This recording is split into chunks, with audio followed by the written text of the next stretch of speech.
थी एक विशाल मालवाहक जहाज हिंद महासागर के नीले पानी में आगे बढ़ रहा था। क्रू मेंबर्स अपने अपने काम में लगे हुए थे। अचानक रडार में कुछ बढ़ते हुए पॉइंट्स दिखाई देने लगते हैं। कैप्टन ने दूरबीन से देखा कि छोटी स्पीड बोट्स उनकी ओर बढ़ रही थी और उन पर हथियारों से लैस सोमालिया के कुख्यात समुद्री लुटेरे सवार थे। क्या आपने कभी सोचा है कि समुद्री लुटेरे सिर्फ फिल्मों में ही होते हैं? नहीं, यह हकीकत है और इस हकीकत ने एक समय दुनिया की सबसे बड़ी ताकतों को हिलाकर रख दिया था। आज हम आपको लेकर चलेंगे सोमालिया के समुद्री लुटेरों की दुनिया में, जहाँ पर कानून का कोई नामो निशान नहीं था।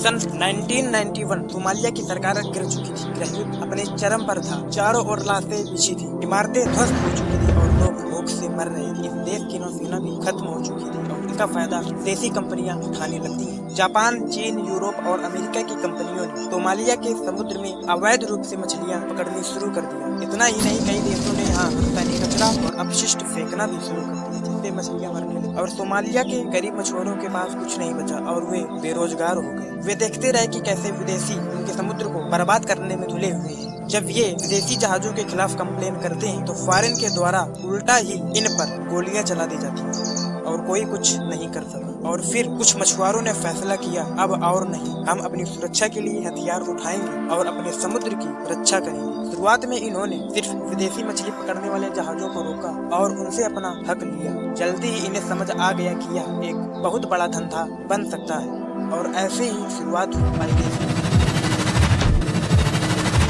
2010 की बात है और सुबह के लगभग 4 बज रहे थे। जहाज के कैप्टन को दूरबीन से कुछ हलचल दिखती है। जैसा कि वीडियो की शुरुआत में मैंने बताया था, छोटी बोट जिसमें से 6 से 10 लोग सवार सीधे उनकी ओर आ रहे थे। उन्होंने अलार्म बजाया। क्रू मेंबर्स सुरक्षा के लिए दौड़ने लगते हैं, लेकिन तब तक बहुत देर हो चुकी थी। लुटेरे जहाज के करीब आ चुके थे।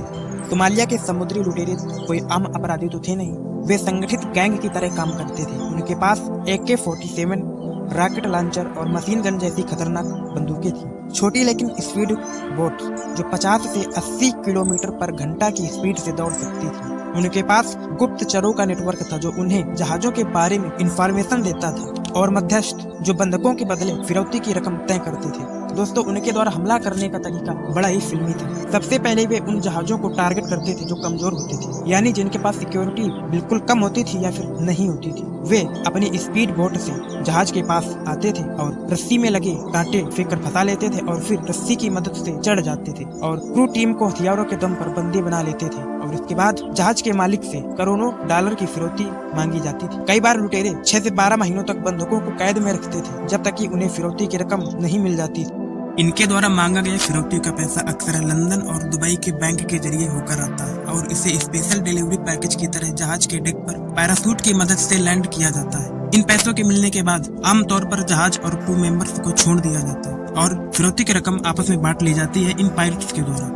लगभग आधा पैसा जहाज को हाईजैक करने वाले पायरेट्स को जाता है और 1/3% हिस्सा इन्वेस्टर्स को जाता है जिन्होंने ऑपरेशंस के लिए पैसे दिए थे और बचा हुआ हिस्सा गार्ड्स और ट्रांसलेटर्स में बांट दिया जाता है। इसके अलावा ये पैसा चैरिटी के तौर पर गरीब एवं डिसेबल्ड लोगों में बांट दिया जाता है। इसी कारण की वजह से सोमालिया के कई इलाकों में इन पायरेट्स की रॉबिनहुड जैसी इमेज बन गई है। कई होस्टेज जिन्हें किडनैप किया गया था उनका भी यही कहना था कि पायरेट्स उन्हें कॉमन पर्सन की तरह ट्रीट करते थे। साल 2008 में पायरेसी इतनी सक्सेसफुल हो गई थी कि यह देश की नंबर 1 मोस्ट प्रोडक्टिव इंडस्ट्री बन गई। एक ही साल में $50 मिलियन की कमाई हुई।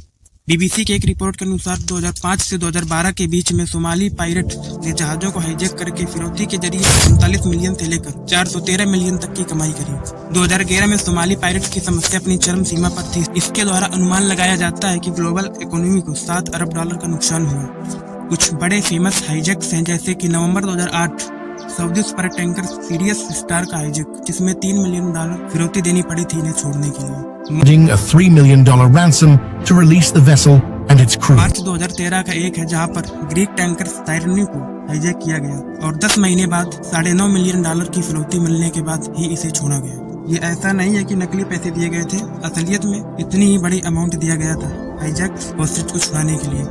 ये पैसा ज्यादातर प्राइवेट शिपिंग कंपनी देती थी जिनका जहाज होता था। कुछ कंपनियों ने इंश्योरेंस भी कराना शुरू कर दिया था, जिसे किडनैप रैंसम इंश्योरेंस कहा जाता है। कई केसेस में एक्चुअली में ऐसा था कि पायरेट्स को इंश्योरेंस कंपनियां पैसा देती थी। इसके अलावा कुछ इक्का दुक्का केसेस ऐसे भी थे कि सरकारों ने रैंसम अमाउंट दिए थे। 2017 से लेकर 2023 के बीच इंसिडेंट इतने कम हो गए कि एक भी सक्सेसफुल हाईजैक नहीं हुआ किसी भी कार्गो शिप का। इसी समय के बीच 14 देशों की वारशिप इन इलाकों में पेट्रोल कर रही थी, जिससे पायरेट्स अटैक लगभग पूरी तरह से खत्म हो गए। लेकिन 2023 में शुरू होती है हमास इजराइल वार। इसके लिए यूएस नेवी के जो जहाज पेट्रोल कर रहे थे वह अपना फोकस डाइवर्ट करते हैं यमन के हौथी रिबल्स की तरफ।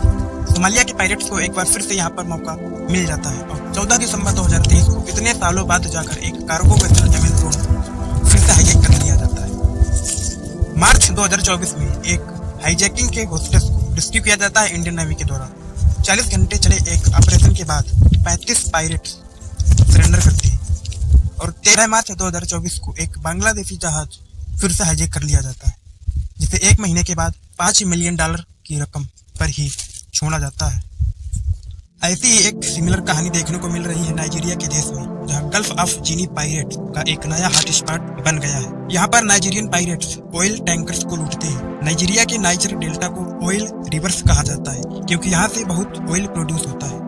इस तेल से बड़ी बड़ी मल्टीनेशनल कंपनियां बिलियंस ऑफ डॉलर्स कमाती हैं, लेकिन यहाँ रहने वाले लोगों के दिल में अभी यही फीलिंग है कि यह तेल हमारी जमीन से लिया जा रहा है और प्रॉफिट तो छोड़ो, इससे बड़े जो हमारी एनवायरनमेंट डिस्ट्रॉय हो रही है, कैंसर जैसी बीमारियां देखने को मिल रही है, वो और झेलना पड़ता है। यहाँ के लोकल लोगों ने ऑयल पाइपलाइन को डिस्ट्रॉय किया, ऑयल कंपनी के वर्कर्स को किडनैप किया और समुद्र में ऑयल टैंकर्स को लूटना शुरू कर दिया। लेकिन एक तरफ हो रहे अन्याय का जवाब दूसरी तरफ के अन्याय से नहीं दिया जा सकता। हमें ये बात नहीं भूलनी चाहिए कि ज्यादातर पायरेट्स कोई गरीब बेसहारे लोग नहीं, बल्कि ये लोकल गैंगस्टर्स हैं।